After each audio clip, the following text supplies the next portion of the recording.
Amani ya Mungu idumu kwetu.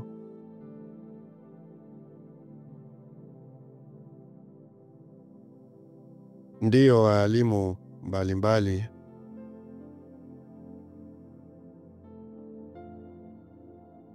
tupo kwenye muendelezo hususan wa kuchanganua maisha ya viumbe vya ulimwenguni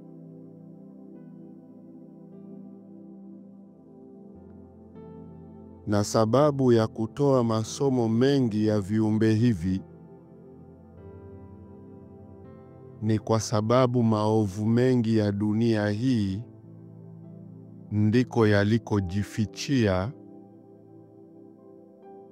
na wengine wengi wanafanya hivyo wakiamini labda ni nguvu zao binafsi,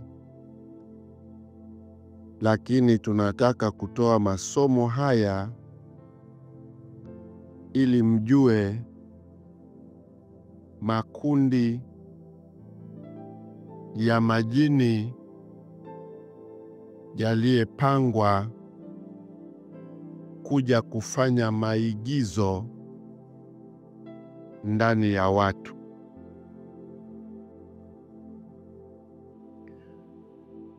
Kwa nini viumbe wa ulimwenguni ni wengi sana,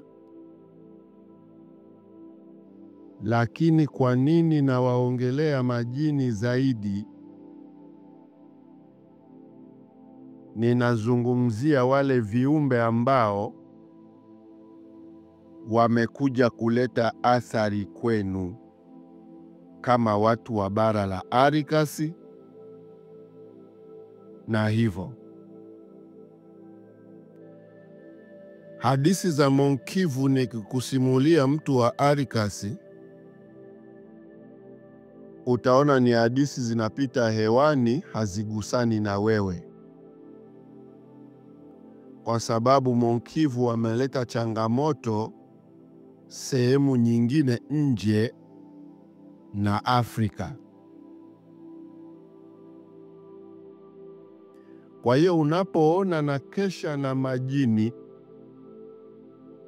na mambo walioyafanya ima mapepo, uwe unajua ndio roho za viumbe zilizokabidhiwa kwenu na zinazotesa maisha yenu kupitiliza.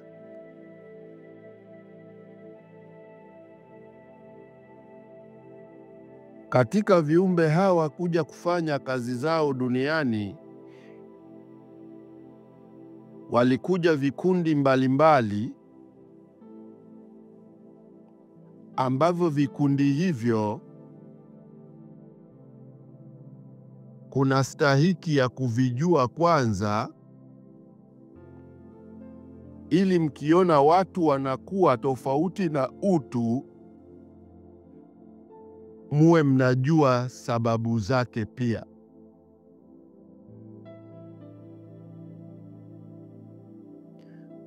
Ndani ya majini na mapepo,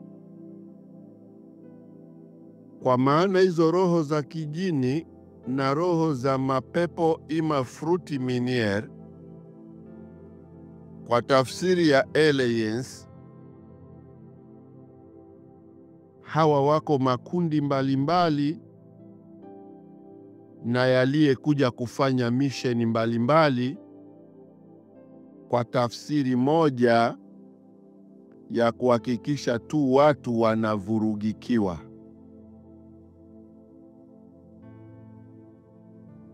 Nitaanza na kundi la kwanza la maigizo.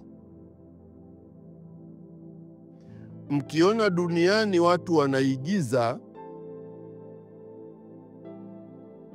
basi huo unajua hawa viumbe wanajua kuigiza zaidi ya watu, kwa sababu kihistoria hawa viumbe, malaika, majini na kuendelea, hawa viumbe wameumbwa kabla ya watu kwenye sayari yao.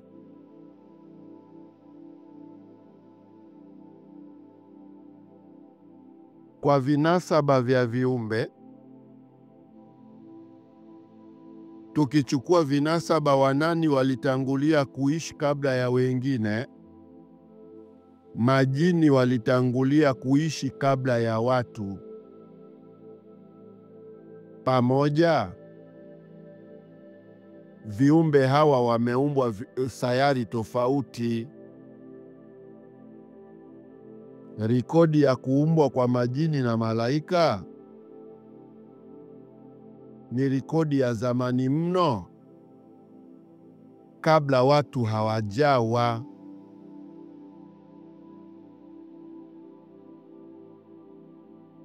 Viumbe ambao wanaweza wakawazidi hawa miaka na vinginevyo ni hawa viumbe ambao wako duniani. Wengine ukiona kama mbuzi nini, hawa viumbe wanaweza kuwa na miaka mingi kuliko hao majini. Lakini kwa watu, rekodi yao ya kuishi iko chini ya viumbe hawa, na ndio maana mnapewa historia zake.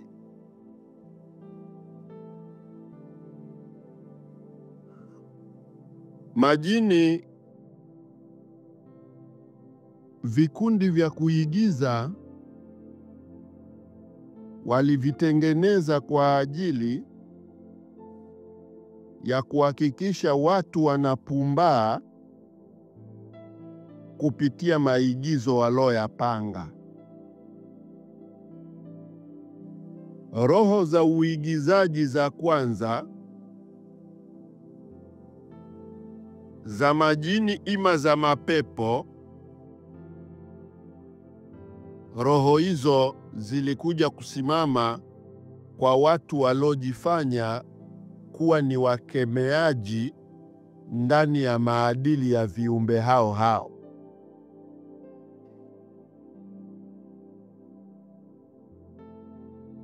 Mnisikilize vizuri hapa,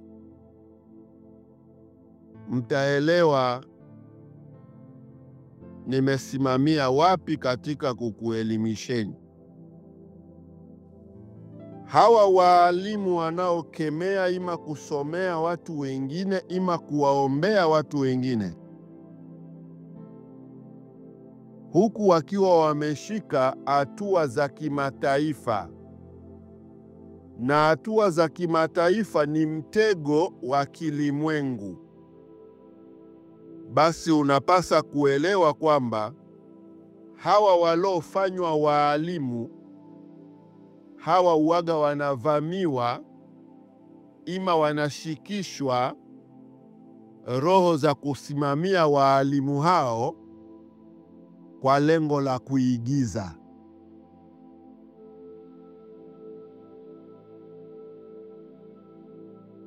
Roho hizo zinawashika waalimu,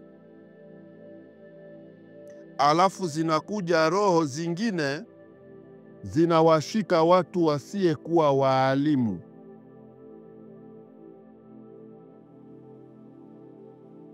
Hizi roho ambazo zimewashika wasiokuwa waalimu zinakuwa zinaleta taharuki mbalimbali, kama kuwagasi ima kuleta vurugu na vitu mbalimbali.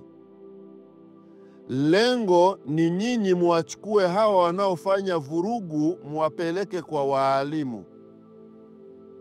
Unaona, ukiwafikisha kwa waalimu, ile roho inayomsimamia yule mwalimu na hii roho inayokuwa inamfurukusha huyu mtu hapa, hizi roho zinafahamiana.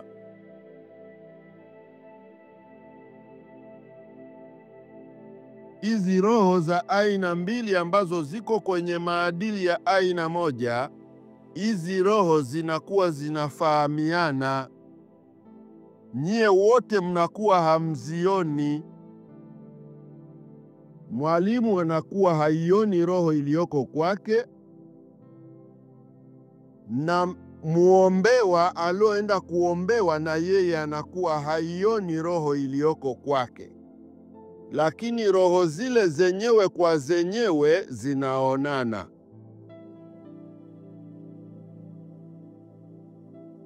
Sasa zile roho zinasema zenyewe kwa zenyewe bila wewe msimamiwa kuelewa zinasema kitu gani. Hii roho iliyoko kwa mwalimu, unaona, inaizungumzia ile nyingine. Fanya ile michezo yetu sasa baada ya kufika hapa. Unaona moja kwa moja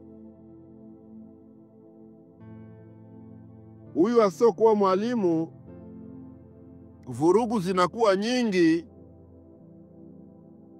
alafu unaona tu mwalimu yeye anakwenda kumgusa tu yule mtu, mara unaona ule mtu tu kaanguka. Mwalimu huyu anajihisi ana nguvu za kimungu,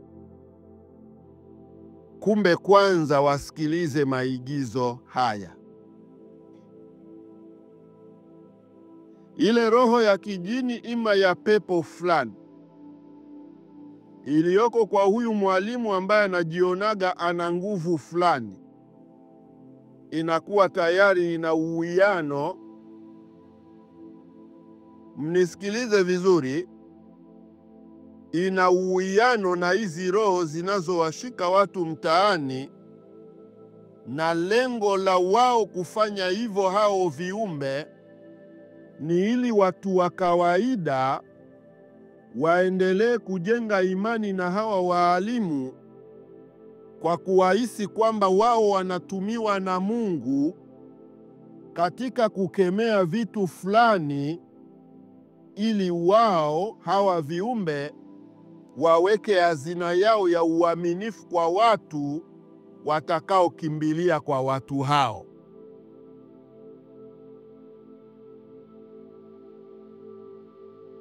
Mlio na akili mtanielewa kwa mapana makubwa. Mliojaliwa akili kabisa na Mungu mwenye vyote, mtanielewa kwa mapana makubwa. Hizi roho zinatengeneza maigizo hapo mbele za watu. Hii inajifanya inaumia, inafanya hivi na vile makelele, na moja kwa moja unaona inakuja inafukuzwa na hii nyingine, unaona dakika 2 imeondoka. Hapo mwalimu na yeye hajijui, kwa sababu ni makaravati alipewa. Hajui kama anaishi na roho za uigizaji na zinawaigizia wote kama watu, bila kujijua kama wote wanaigiziwa. Muombaji na muombewa wote wanakuwa waigizaji baada ya kuigizishwa na viumbe hivyo.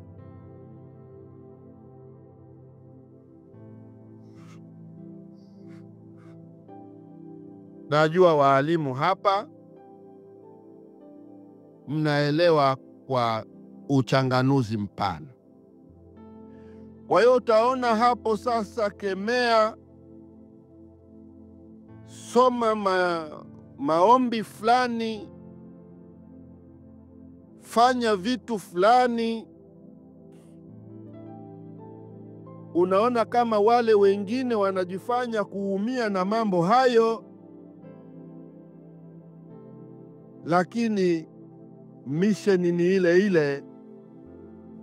Mbaki kuteswa huku mkiwa mnakimbilia kwa wanayoyatesa, ima yanaowateseni. Unatoka sehemu mtaani unakimbilia kwenye yale yale, kwa sababu unakuwa hauna elimu ya kujua kama kuna roho za maigizo hayo. Moja kwa moja we unabaki humo kuwa mpira.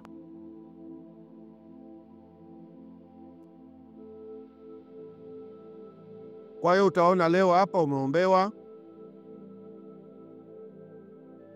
unatoka tena na kule unakwenda unaombewa.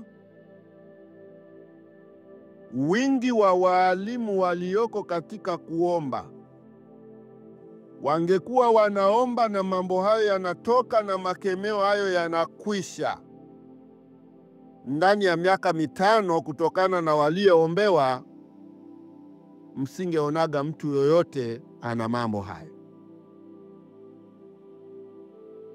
kwa sababu waalimu waombaji ni wengi kupitiliza,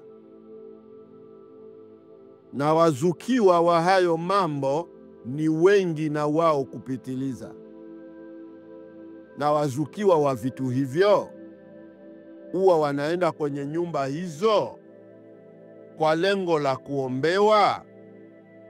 Kumbe haya mambo yote yalipangwa na hawa viumbe. Mkivurugwa hivyo, mwende kwenye hatua ambayo imewavurugeni.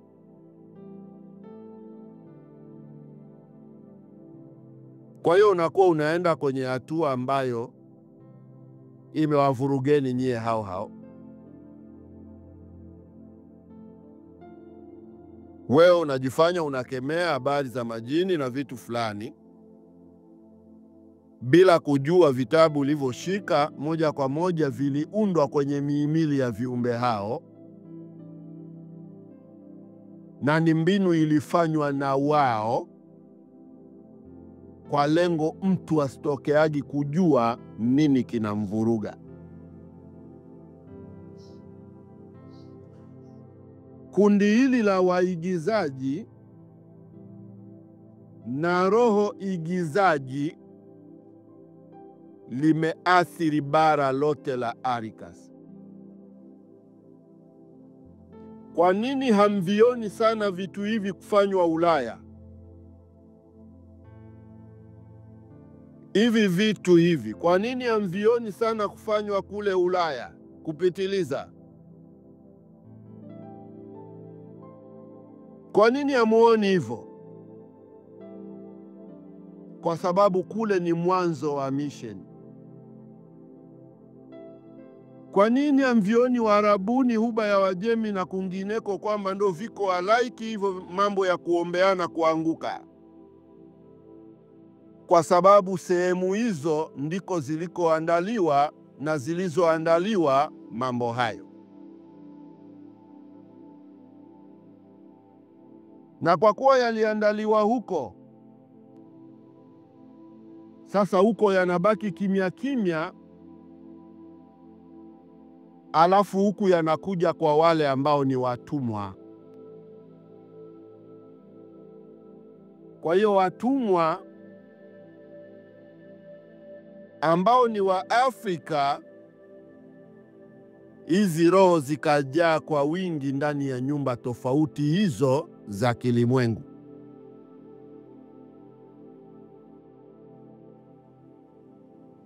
Nikizungumzia imani za kilimwengu, ninakuwa naongelea zile husudu zinazozungumzia mambo kutoka sayari moja kuja sayari nyingine, na zimefanywa kwamba ni maisha hapa, eti watu wanazitegemea hizo, kukaa wanajiombea humo, eti wanamuomba Mwenyezi Mungu kwenye hayo. Ndiyo hayo ninayoyaongelea. Ukishika imani ya kiutu kama jadi, unaona maigizo hayo hakuna. Kunakuwa hakuna kwa sababu gani? Ndani yake hakuna muhimili wa kuigiza. Lakini ukiwa ndani ya mapokeo hayo ya kilimwengu, jijue utaigizishwa mpaka wakati utakufana. Kwa sababu wako waalimu wanajihisi wana nguvu na wengine wanajihisi wana kuburi, kwamba akiomba pale anaona labda ombi lake yeye ndo limewasumbua wale majini ima mapepo, anafanya mambo yake hapo. Kumbe nyuma yake yeye pia amesimamiwa na roho ambayo imekaa kufanya kazi hii ya kuigiza. Sasa waalimu walichaguliwa wachache ndani ya hawa watoto wanaokwenda kusoma. Wakimpenda fulani wanasema huyu fulani tumtumie, wekeni roho za usimamizi, huyu aje afanywe kuwa mwalimu.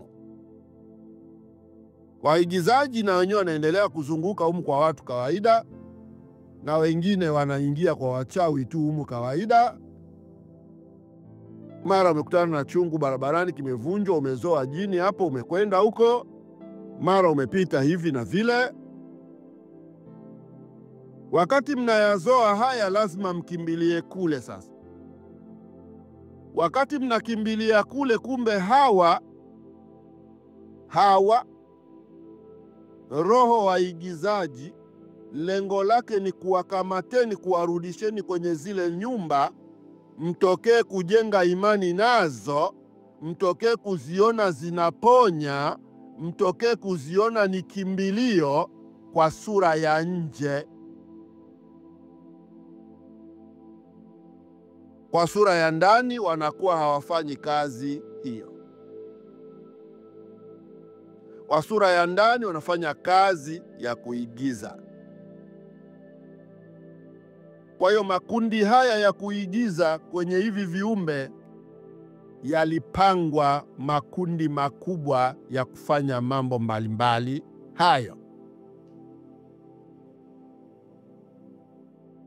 Kwa hiyo unakalia muombezi, unaomba, mimi huwa nina nguvu, huwa nashukiwa na Mungu, unakaa unaomba. Hiyo roho ilokusimamia kuona hiyo kazi unakaa kuifanya, na huku wewe haumuabudugi Mungu wa kweli, unaabudu majarida yaliyotoka mataifa kuja bara hili, uwe unajijua mwalimu kama wewe uko katikati ya maigizo. Hiyo nguvu unayoona unaitumia kumwafanyia mtu mwingine jambo, nguvu ile iko kwako kwa kuigiza, na roho zitakazokuja kutafuta utetezi hapo, maigizo yanaendelea. Ndiyo maana utaona mkishikwa na mizimu inayojielewa, hakunaga anayeweza kuomba ndani ya hao. Utaona watasema mizimu hii, nendeni huko kwenu, mwende mkatatue mambo ya kwenu. Kwa sababu gani?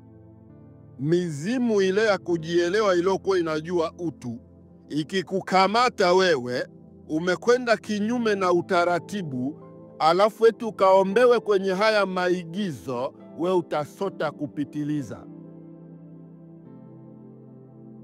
Kwa hiyo dawa ya mwisho, huwa waalimu wanashauriwa sasa na hizi roho zilizo kwenye vichwa vyao kwamba waambieni hao watoto wenyewe waikanyage mizimu. Sio wao waalimu waiombee itoke. Nyie ndo mchukue hatua ya nyie kuiponda mizimu ya kwenu. Kwa mtawekewa vitu pale, kanyaga mizimu. Wewe unakaa unakanyaga mizimu. Kwa nini nikanyage mimi, na kwa nini isiombewe na mwalimu anaoombeaga mambo kutoka? Kwa nini mzimu huu nipewe kazi ya mimi mwenyewe ndo nikae kukanyaga na kukemea itoke? Kwa nini asitoi mwalimu yeye muombaji anatoaga mambo haya? Unapata picha kwamba ziko roho hauwezi kuziigizia. Hapa waalimu mbalimbali, mnanielewa kwenye somo hili la maigizo ya viumbe vya ulimwenguni.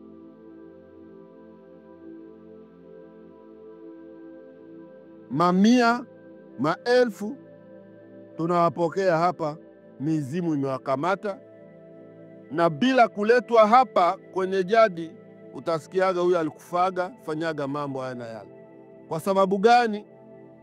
Huyu ameshikwa na azma ya kiutu, alafu huo utu ulikuwaga unajua ukweli, kabla hivi viumbe havijafanyaga haya maigizo. Sasa hapo patakucha hapo. Utaomba we muombaji, na sana unaweza ukaanza kuingia kwenye vita ya we muombaji na hiyo mizimu. Sasa walivyogundua wanaingia kwenye vita hiyo, wakawachonganisha watoto wenye mizimu yao waikanyage wenyewe mizimu yao. Kuikanyaga mizimu yenu maana yake ni we kuanza kuponda roho za familia, kuponda vitu fulani, wakati wewe huna elimu kwamba hizo roho ni mbaya ima ni njema. Unafuatwa na shangazi yako, naambia huyo ni shangazi yako, alikuwa ni pepo. Mkemee pepo, wewe shangazi, usije kwangu, nenda huko huko. Maana yake shangazi ukimfukuza inapitia ridhaa ya wewe mtu mwenyewe kumkataa shangazi yako ima baba yako. Sio kwamba yeye mtumishi aombe shangazi atoke. Michezo hii imefanywa kwa kiwango kikubwa. Bila shaka waalimu, mnaendelea kuelewa kwa mapana kwa nini niko kwanza kwenye masomo ya ulimwenguni. Sababu mnaweza mkakalia eti mnatibiana humu duniani, alafu hamjui mnachojitibia kwa miaka yote.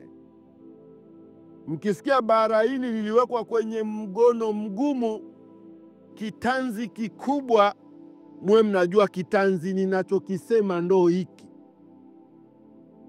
Ukitoka ndani ya hiki, wewe umetoka ndani ya kitanzi cha wakoloni walichokifanya bara hili na hawa viumbe wa ulimwenguni walivyoidhamiria dunia kuifanya.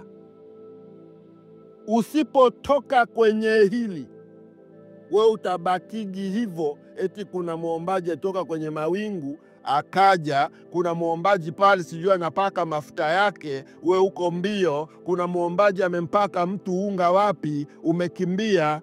Umejiongopea akili yako, umejiongopea akili yako wewe. Vitu halisi hapa haviombewi na yoyote. Utaona wenyewe wananyanyuka, wanakwambia nenda sehemu fulani kule, hizi habari za mizimu kesi yake uwaga inaisha huko. Tunapokea walimwengu hapa. Kwa nini hao siombewi? Kwa sababu sio waigizaji. Kakubana we mtoto wa familia, unatakiwa ufuate taratibu za kiutu. Ukija hapa mimi nakwambia taratibu za kwenu kwa Wachaga zilikuwa ni zile, na mambo mengine alikuwa ni yale, na hichi kitu ima hili jambo linakwambia ufanye mambo fulani, umekalia vitu vya kupumbavu tu. Umekalia kila roho ikija ushaenda kuipa hukumu eti ni pepo. Kila roho ikija umeshaita jini kwa upumbavu ulionao. Kwani wazazi wako wewe hawajafa? Na bado umeenda mpaka kwa waganguzi hao wadogo wadogo, wamekwambia bwana unafuatwa na mzimu wa bibi yako. Umeenda kwa wapiga mashuke hawa, wamekwambia wewe unafuatwa na mzimu wa hivi na hivi. Alafu eti wewe huo mzimu, roho ya aliye sahihi aliyokufa inakuja kutimiza azma yake, eti wewe unataka kwenda kupeleka kwenye habari ya roho hiyo kuombewa. Wewe hujafa, hujaingia kwenye shida kupitiliza wewe. Yote haya nayasimulia kwa dhati, mjue kilichofanywa. Kwa hiyo roho hizi za viumbe wa ulimwenguni zinafanya kazi hiyo ya kuigiza, na zitawachezesheni kindumbwe ndumbwe kupita kiasi, kwa sababu roho hazili, roho hazinywi. Roho ni mionzi tu, inabaki inafanya kazi pasina kumaliza kazi hiyo mpaka nyie muache misingi yao. Msipoiacha misingi yao, msiliage na yoyote katika waombezi mnaowaona duniani. Ndiyo maana nimetoa uchanganuzi wa waombezi na waombewa. Kwa hiyo ukijiona uko bize unaombewa, huo unajua kwanza waombezi wenyewe huwa wameshikwa na nini. Hawa walioshika majarida ya mataifa, majarida yaliyotoka sehemu yakaja bara hili la Arikas, vitabu hivyo, majarida hayo ndiyo yana maigizo hayo. Kwa hiyo kazi inabaki ni kwenu nyie waigizishwaji, nyie mnaoigizishwa, kazi inabaki kwenu, kwa sababu nyie mlipewa akili. Kama wingi wa waombaji unawaona ni huu, kwa nini mambo haya yazidi kupitiliza kuliko kupungua? Wakulima wakiwa wengi, si ndio njaa inaondoka? Watu wakae hapo kulima sawasawa, kila kona watu wamelima, si ndio njaa inakwisha? Inakuwaje waombezi wawepo kila kona, alafu haya mapepo na majini ndio yawe yamezagaa kupitiliza? Hamjiulizi? Vichwani mwenu hamna swali nyie, na mlipewa akili na Mungu? Sasa kama hamna majibu, jibu ni hili ambalo nimewapeni hapa. Mwe mnajua mnaishi kwenye maigizo ya viumbe wa ulimwenguni na watu waliowateua kusimamia mambo yao kwa kuvuruga akili zenu. Niwashukuru ndugu wote ambao tumepita kwenye somo hili la maigizo. Muwe mnajua kwamba huo ndo mtindo ulioundwa kwa ajili ya kuvuruga vizazi vya utu na mwelekeo wake. Asanteni.